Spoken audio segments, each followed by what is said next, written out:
بسم الله الرحمن الرحيم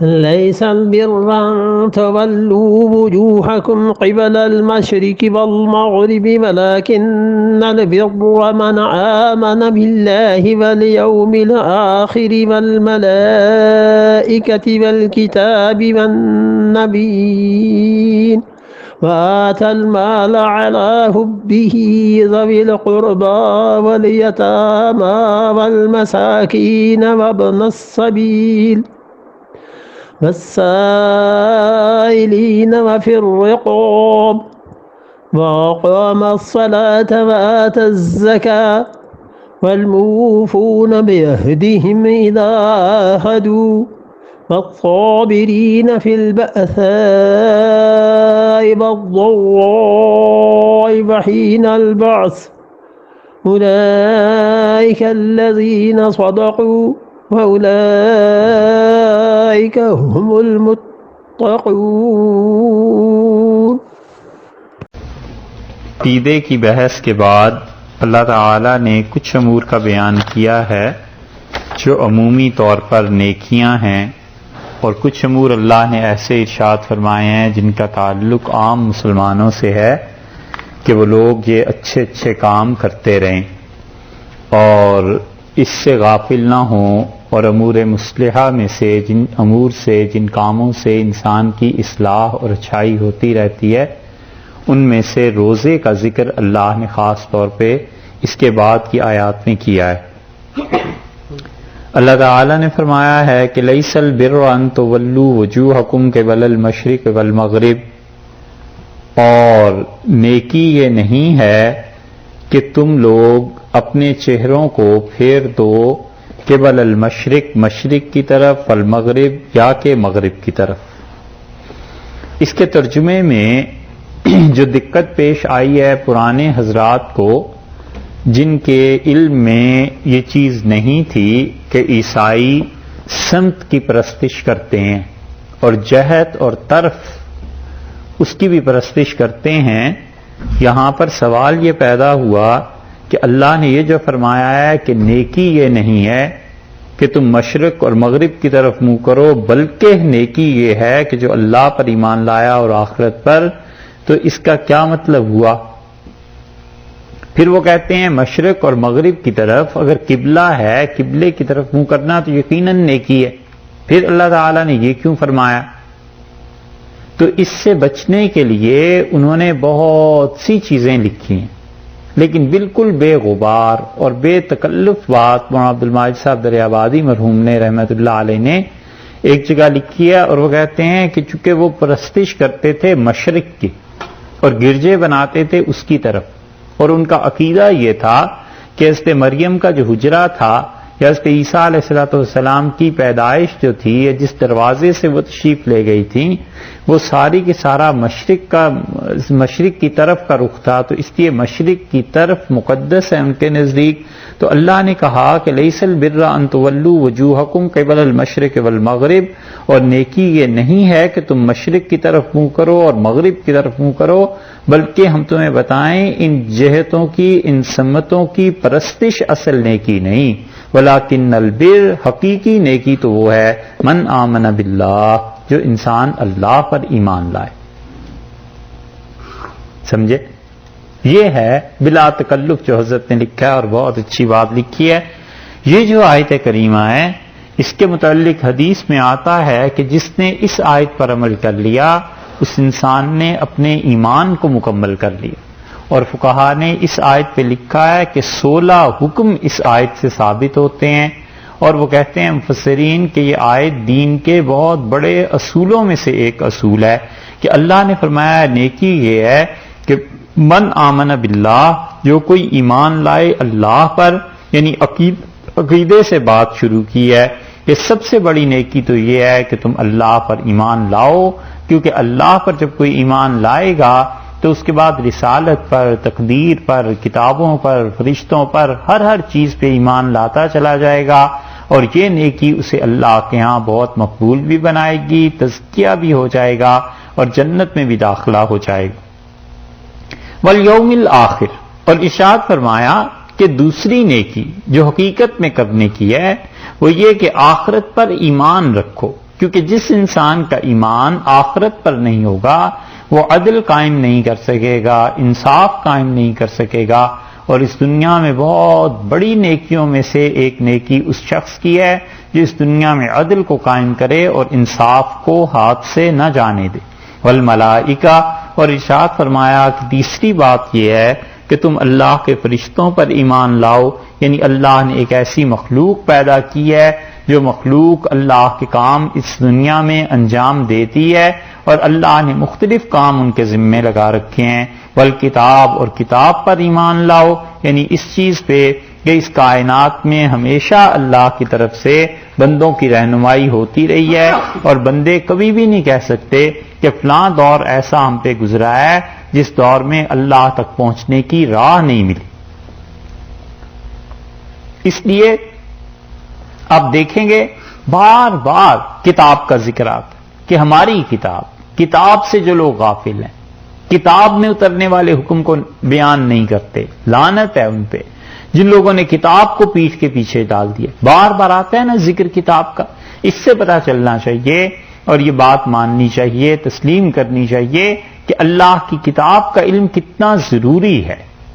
اب تک 20 مرتبہ خدا کی کتاب کا آیا ہے کہ وہ لوگ ایسے ہیں انہوں نے کتاب کو پسے کش ڈال دی، وہ لوگ ایسے ہیں جو کتاب میں نازل کردہ حکم کو نہیں بتاتے، وہ لوگ ایسے ہیں جو کتاب کو چھپاتے ہیں۔ آیا ہے نا بار بار، تو اس سے معلوم ہوتا ہے کہ خدا کی کتاب، اور وہ بھی پھر اس اعتبار سے حکم بڑھ جاتا ہے کہ یہ تو اللہ کی آخری کتاب ہے، لاسٹ ایڈیشن ہے، اس کے بعد تو کسی وحی کسی کتاب نے آنا نہیں ہے، تو پھر اس سے جو غفلت کریں گے ان کا کیا ہو؟ انسان سوچے تو قرآن سے غفلت کوئی چھوٹا سا جرم نہیں۔ آپ اسے مثال سے یہ سمجھیں کہ ایک بچہ غلطی کرتا ہے، غلط کام کرتا ہے، کتابیں پھاڑ دیتا ہے، اٹھا کر پھینک دیتا ہے، اور اس کا ٹیچر یہ کہتا ہے کہ میں آپ کے باپ سے شکایت کروں گا اور میں انہیں کہوں گا بلا کے کہ آپ کے بچے نے کتابوں کے ساتھ یہ حرکت کی، تو بچے کا خون خشک ہو جاتا ہے یا نہیں؟ اپنا زمانہ یاد کریں کہ جب وہ کہتے تھے تمہارے گھر میں یہ شکایت ہوگی تو کیا بیتتی تھی کہ گھر والے کیا کہیں گے۔ اللہ نے یہ بات قرآن پاک کے متعلق کہی، اور اللہ تعالی نے فرمایا ہے کہ قیامت میں وقال الرسول، رسول اللہ صلی اللہ علیہ وسلم اپنی امت کی شکایت کریں گے اور یہ کہیں گے کہ اللہ ان ھذا قومی، یہ میری امت ہے، اتخذ القرآن مہجورا، انہوں نے قرآن کو بیکار چیز سمجھ کے پھینک دیا تھا، اس سے تعلیم حاصل نہیں۔ یہ شکایت اس امت کی 17ویں پارے میں ہے۔ رسول اللہ صلی اللہ علیہ وسلم ہماری شکایت اللہ سے کریں گے کہ اللہ میری یہ امت ہے، ایسے نالائق ہیں، انہوں نے تیری کتاب کو فضول بیکار چیز سمجھ کے چھوڑ دیا تھا۔ آپ بتائیے اس پہ اگر اللہ کا غصہ ہوگا تو اس کو کون برداشت کرے گا؟ یہ شکایت کوئی چھوٹی سی؟ کیوں نہیں لوگ اسے سمجھتے؟ یہ ہے بات۔ اس لیے ہر جگہ کتاب کتاب کتاب اللہ بار بار کہتے ہیں، کیونکہ جب آدمی سوچ سمجھ کے اسے پڑھتا ہے اور اس کی تعلیم حاصل کرتا رہتا ہے تو زندگی تینوں طرح محفوظ رہتی ہے، عقیدے کے اعتبار سے بھی، عمل کے اعتبار سے بھی، اور اخلاقیات کے اعتبار سے بھی، کہ انسان اپنی شخصیت کی تعمیر کرتا رہتا ہے۔ اس لیے ارشاد فرمایا کہ والکتاب، اور وہ لوگ جو کتاب کو مانتے ہیں، اصل نیکی تو ان کی ہے، والنبیین، اور انبیاء علیہ الصلوۃ والسلام پر ایمان رکھتے ہیں، یعنی سارے نبیوں کو مانتے ہیں۔ یہ نہیں ہے کہ نبوت کا سلسلہ حضرت موسیٰ علیہ الصلوۃ والسلام پہ ختم کر دیں، بلکہ ان کے بعد بھی چلتے ہیں۔ اور عیسائیوں میں تو اکثریت ان کی، بلکہ تقریباً سارے عیسائی حضرت عیسیٰ علیہ الصلوۃ والسلام کی رسالت کے کیا، وہ تو خدائی کے قائل تھے، تو حضرت موسیٰ علیہ الصلوۃ والسلام تک کی رسالت کو وہ بھی مانتے ہیں، اور اس کے بعد جو اصل رسالت حضور اقدس صلی اللہ علیہ وسلم کی یہودیوں اور عیسائیوں کو ماننی چاہیے تھی، اس کا انکار کرتے ہیں۔ تو اللہ نے فرمایا ہے کام تو کرنے کے یہ ہیں، نیکی تو یہ ہے کہ جو ان 5 چیزوں پر ایمان لاتا ہے، اللہ پر، آخرت پر، فرشتوں پر، کتاب پر اور انبیاء علیہ السلام پہ. 5 چیزیں تو یہ ہو گئیں. اس کے بعد عملی زندگی کے لیے کہا ہے کہ عمل تم نے کیا کرنا ہے. وَآتَ الْمَالَ عَلَىٰ حُبِّهِ، اور مال کو خرچ کرتا ہے اس کی محبت کے باوجود. یہ حب ہی میں ضمیر ہے نا، اس کی محبت. تو اس سے کیا مراد ہوئی؟ مال کی محبت اور اللہ تعالی کی محبت. دونوں ترجمے کیے ہیں، دونوں تفسیریں ہوئی کہ اللہ کی محبت میں مال کو خرچ کرتا ہے، اللہ کے لیے اپنے پیسے کو خرچ کرتا ہے کہ میرا مالک مجھ سے راضی ہو، اللہ تعالی خوش ہو. اور بنیادی طور پر یہ اسی وقت خرچ ہوتا ہے جب انسان اللہ کی محبت کو چکھے ہوئے ہو اور اللہ کی محبت کا احساس ہو کہ مالک کی کتنی کرم نوازی ہے. تو اس لیے اللہ کی محبت میں مال کو خرچ کرتا ہے ایک. اور دوسری تفسیر یہ کی گئی کہ مال کی محبت ہونے کے باوجود اسے اللہ کی راہ میں خرچ کرتا ہے. ہر آدمی میں مال کی محبت ہوتی ہے، اللہ نے رکھی ہے، کوئی عیب نہیں، کوئی برائی نہیں. لیکن مال کی محبت اس وقت عیب اور برائی بن جاتی ہے جب مال کی محبت میں انسان دین کو تباہ کرنے لگے، دین کو توڑنے لگے.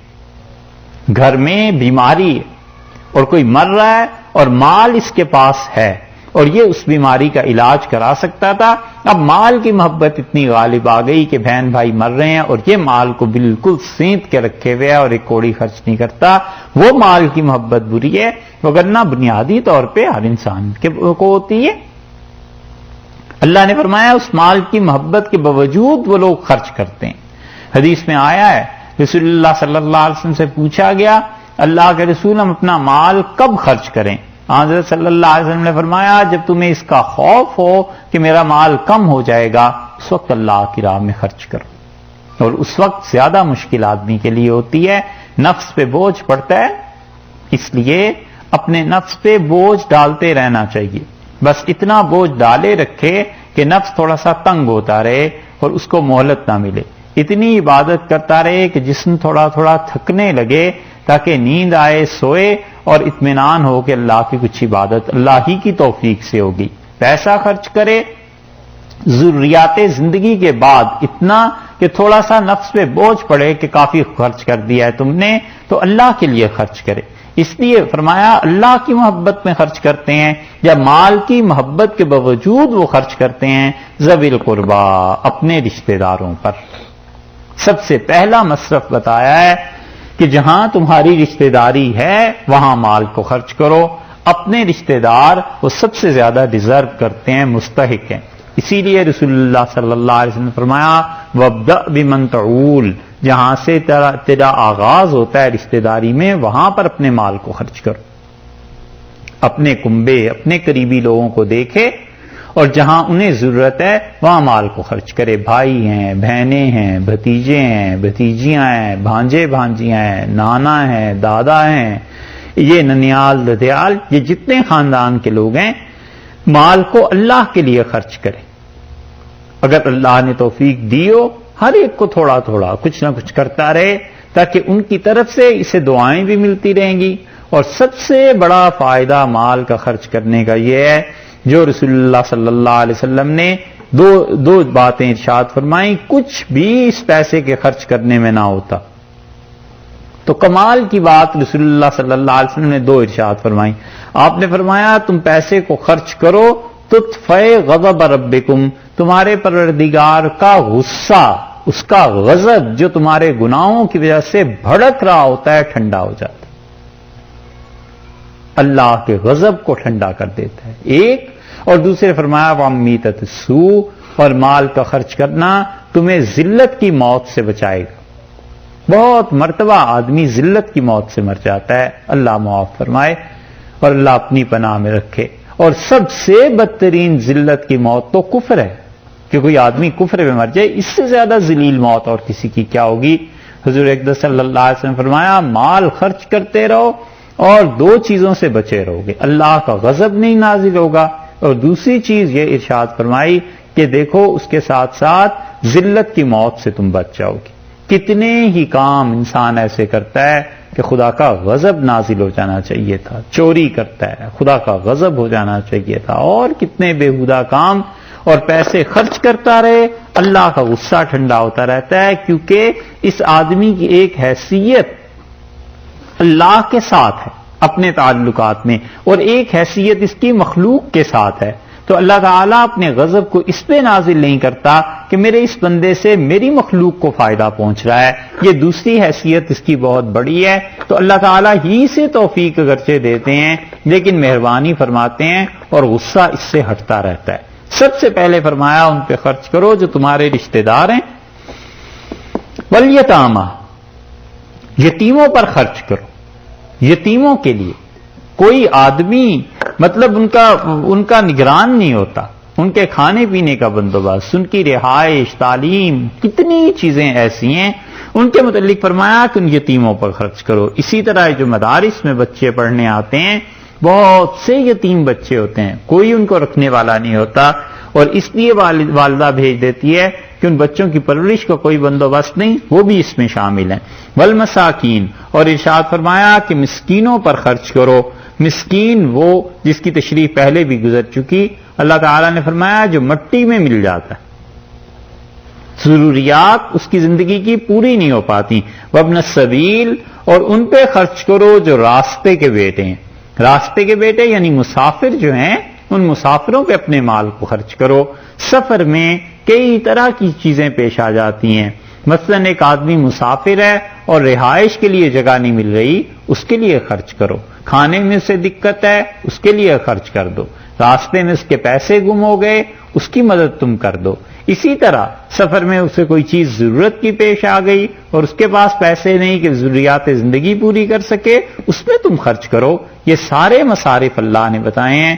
آپ دیکھیے اس آیت میں کتنی جامعیت ہے، کتنی چیزیں خدا نے جمع کر دی ہیں۔ اسی لیے حدیث میں آیا ہے کہ تم میں سے جو اس آیت پر عمل کر لے اس نے اپنے ایمان کو مکمل کر لیا۔ والسائلین، اور اپنے پیسے کو خرچ کرو ان لوگوں پر جو سوال کرنے والے ہیں۔ تو سب سے پہلے ارشاد فرمایا تھا کہ ذوی القربہ، رشتہ داروں پر، دوسرے نمبر پہ ارشاد ہوا یتیموں پر، اور تیسرے نمبر پہ ارشاد فرمایا کہ مساکین پر، اور چوتھے نمبر پہ ارشاد فرمایا کہ مسافروں پر، اور اس کے بعد ارشاد فرمایا کہ والسائلین، اور ان پر جو سوال کرتے ہیں ان پہ بھی اپنے مال کو خرچ کرو۔ سائلین اور مساکین میں فرق یہ ہے کہ مسکین سوال نہیں کرتا، وہ مانگتا نہیں ہے، اور سائل وہ سوال کرتا ہے، وہ مانگتا ہے۔ تو فرمایا دونوں پہ خرچ کرو۔ بہت سے اللہ کے لیے مانگتے ہیں، اللہ کے لیے خرچ کرتے رہو۔ وفی الرقاب، اور گردنوں کو آزاد کرنے میں اپنا مال خرچ کرو۔ گردنوں کو آزاد کرنا، انسانوں کو آزاد کرنا، تین اس کی تفسیریں کی گئی ہیں۔ ایک تفسیر تو یہ کی گئی کہ قیدیوں کو آزاد کرانے میں اپنے مال کو خرچ کرو۔ بہت سے عرب ایسے ہیں جن میں یہ بڑی خوبی ہے کہ وہ اپنے زکوٰۃ کا مال خرچ کرتے ہیں قیدیوں کو آزاد کرانے میں۔ رمضان میں لاکھوں روپے اور کروڑوں روپے وہ خرچ کرتے ہیں کہ قیدیوں کو دو اور قیدیوں کو آزاد کراؤ۔ یہ ہے وفی الرقاب، اور گردنوں کا آزاد کرنا۔ دوسری تفسیر یہ کی گئی کہ غلاموں کو آزاد کرو، وہ تو خیر اس زمانے میں ہے نہیں۔ اور تیسری تفسیر یہ کی گئی کہ جو لوگ قرض میں دب گئے ہیں ان کی گردنوں کو آزاد کرو۔ اسی لیے حنفی فقہا نے زکوٰۃ کا اپنے رشتہ داروں کے علاوہ سب سے اچھا مصرف انہوں نے یہ لکھا ہے کہ زکوٰۃ کے مال سے قرض ادا کیا جائے لوگوں کا۔ وہ کہتے ہیں سب سے زیادہ ثواب اس چیز میں ہے، کیونکہ اللہ نے یہاں بھی یہ ارشاد فرمایا ہے، سورہ توبہ میں انشاءاللہ پڑھیں گے، وہاں بھی یہی ہے۔ اللہ تعالیٰ نے فرمایا وفی الرقاب، اور گردنوں کو چھڑاؤ جس چیز نے یعنی قرض نے انہیں لے لیا ہے۔ اسی لیے رسول اللہ صلی اللہ علیہ وسلم نے مستقل تعلیم دی ہے، اس پارے کے آخر پہ بھی آ جائے گی، اور سورہ بقرہ کے آخر پہ، کہ ارشاد فرمایا ہے کہ قرض ادا کرتے رہو لوگوں کی۔ ایک جگہ آتا ہے جو یہ چاہے کہ اللہ اسے مہلت دے دے، یعنی خدا اس پہ اپنا عذاب نہ نازل کرے اور خدا اسے ڈھیل دے دے کہ وہ نیکی کر لے، توبہ کر لے، اسے چاہیے کہ جس سے اس نے قرض لینا ہے اسے ڈھیل دے دے۔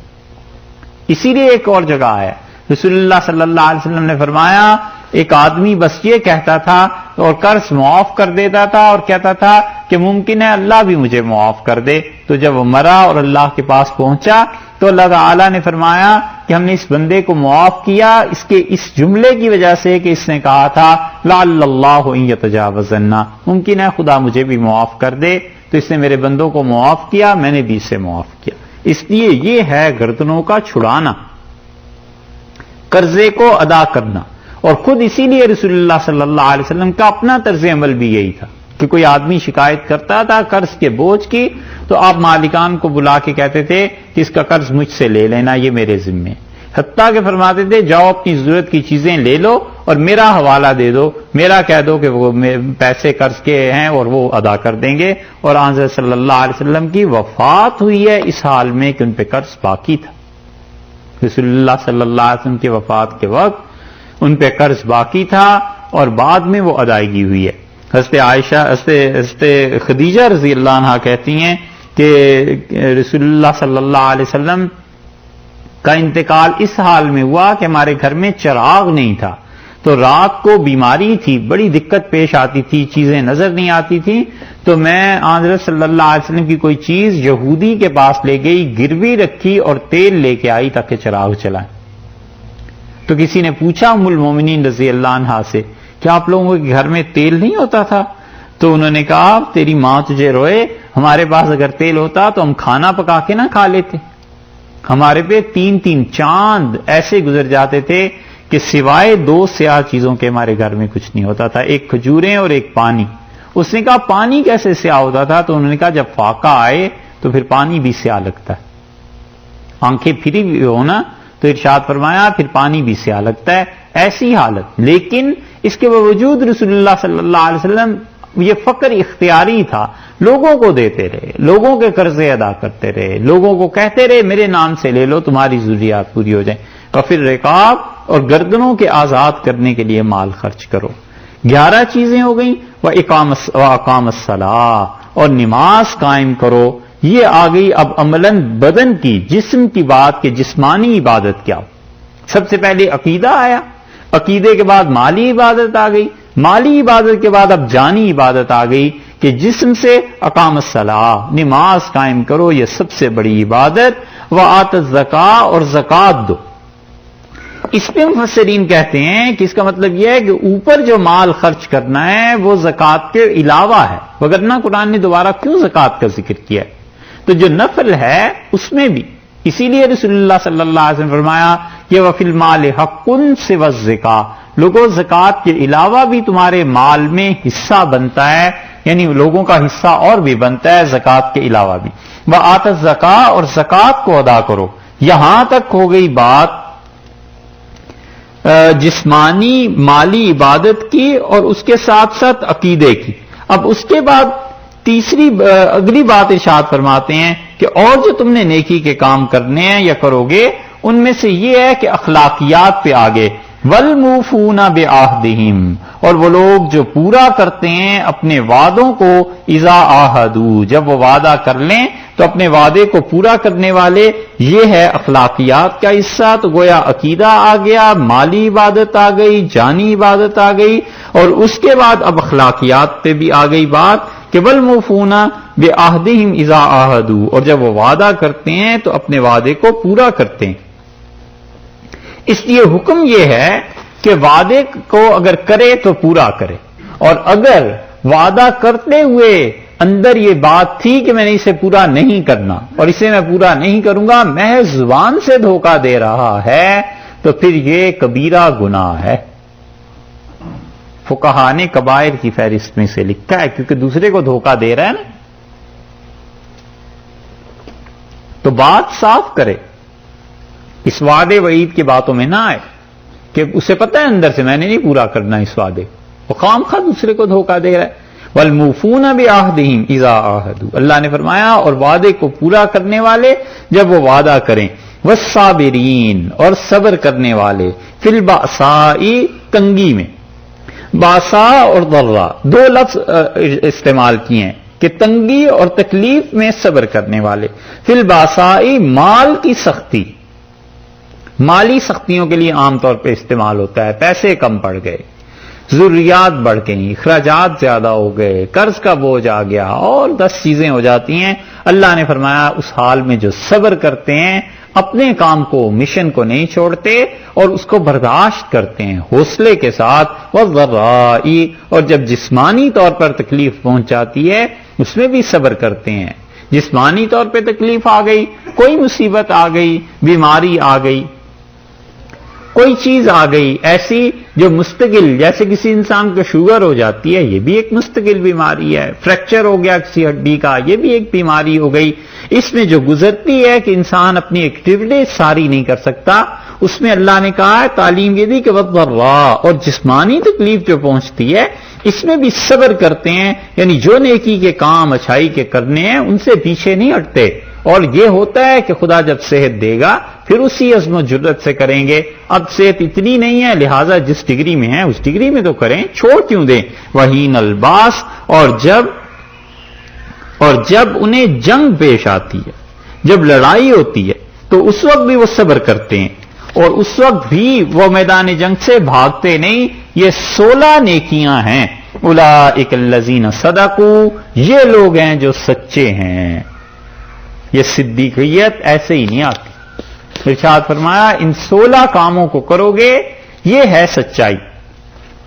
من آمن باللہ 1، والیوم الآخر 2، والملائکہ 3، والکتاب 4، والنبیین 5، وآت المال علی حبہ ذوی القربى 6، والیتامى 7، والمساکین 8، وابن السبیل 9، والسائلین 10، وفی الرقاب 11، واقام الصلاۃ 12، وآت الزکاۃ 13، والموفون بعہدہم اذا عاہدوا 14، والصابرین فی الباساء والضراء 15، وحین الباس 16. یہ 16 حکم ہیں اور چاروں چیزوں کو اللہ نے جمع کر دیا: عقیدے کو، مالی عبادت کو، جسمانی عبادت کو اور اخلاقیات کو. فرمایا اس پہ عمل کرو. جو لوگ اس پہ عمل کرتے ہیں اولئک الذین صدقوا، وہ لوگ ہیں جو سچے ہیں. واولئک هم المتقون، اور وہ لوگ ہیں جو متقی ہیں، پرہیزگار ہیں. یہ ہے تقوی. ھدی للمتقین، اس قرآن سے وہ فائدہ اٹھاتا ہے جو متقی ہے. اولئک هم المتقون. ارشاد فرمایا یہ جن کی طرف اشارہ ہوا ہے یہ کام کرنے والے متقی لوگ ہیں، یہ پرہیزگار ہیں. اللہ کے اصل بندے تو یہ ہیں. دوسری چیز ان عبادات کی جنرلی عبادات ہو گئی نا یہ 16. اب 3-4 چیزیں ایسی ہیں جن کو خاص طور پر لائے. ان میں سے ایک چیز تو یہ لائے ہیں کہ دیکھو انتظامی امور جو معاشرے میں قائم کرنے ہیں ان میں سے سب سے بڑی بات تو انسانوں کی جان کا مسئلہ ہے، زندگی کا تحفظ ہے. ایک دوسری بات اسی سے ملتی جلتی ارشاد فرمائی کہ کوئی آدمی اگر مر رہا ہے تو اسے کیا کرنا ہے. 2 اور تیسری بات یہ ارشاد فرمائی کہ روزے کے متعلق کہ روزہ جو ہے وہ امور مصلحہ میں سے ہے اور وہ جو ہے روزہ اس میں اصلاح ہوتی ہے روزے رکھنے کے متعلق. یہ 3 چیزیں ارشاد فرمائیں. یہ 16 نیکیاں گننی یا میں دوبارہ گن ہیں جی؟ اچھا. وَلَٰكِنَّ الْبِرَّ مَنْ آمَنَ بِاللَّهِ، نیکی تو اس انسان کی ہے پہلی جو انسان اللہ پر ایمان لایا. وَالْيَوْمِ الْآخِرِ، اور دوسری نیکی کرنے کی یہ کہ آخرت پہ ایمان لائے. وَالْمَلَائِکَةِ، تیسری نیکی یہ کہ فرشتوں پہ ایمان لائے. وَالْکِتاب، چوتھی نیکی یہ ہے کہ کتاب کو مانے. اور 5ویں نیکی یہ کہ وَالنَّبِیِّینَ، انبیاء علیہم السلام ان پر ایمان لائے. 5 ہو گئی.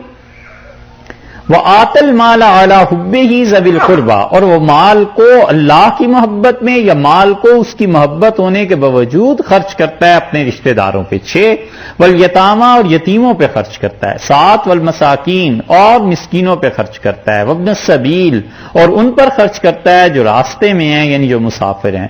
وَالسَّائِلِین، اور ان پر خرچ کرتا ہے جو سوال کرتے ہیں. 10 ہو گئی. وَفِي الرِّقَابِ، اور ان پہ خرچ کرتا ہے گردنیں آزاد کرنے میں، یعنی قرض لوگوں کے چکانے میں، یا یہ کہ لوگوں کو قید سے رہائی دلانے میں۔ 11 وَأَقَامَ الصَّلَاةَ، اور 12ویں نیکی یہ کہ نماز قائم کرو، وَآتَ الزَّکَاةَ، 13ویں یہ کہ زکوٰۃ دو، وَالْمُوفُونَ بِعَہْدِهِمْ إِذَا عَاهَدُوا، 14ویں نیکی یہ ہے کہ جو وعدہ کرتے ہیں اس کو پورا کرتے ہیں، وَالصَّابِرِينَ فِي الْبَأْسَاءِ وَالضَّرَّاءِ، اور وہ جو صبر کرتے ہیں مالی سختیاں جب پیش آتی ہیں اور جب جسمانی تکالیف زندگی میں پیش آتی ہیں۔ 15ویں نیکی ہوئی وحین الباس، اور جب جہاد ہوتا ہے، جنگ ہوتا ہے، تو اس میں وہ ثابت قدم رہتے ہیں، تکلیف برداشت کرتے ہیں۔ یہ 16 نیکیاں، اولئک الذین صدقوا، یہ لوگ ہیں جو سچے ہیں، واولئک هم المتقون، اور یہ لوگ ہیں جو نیک ہیں۔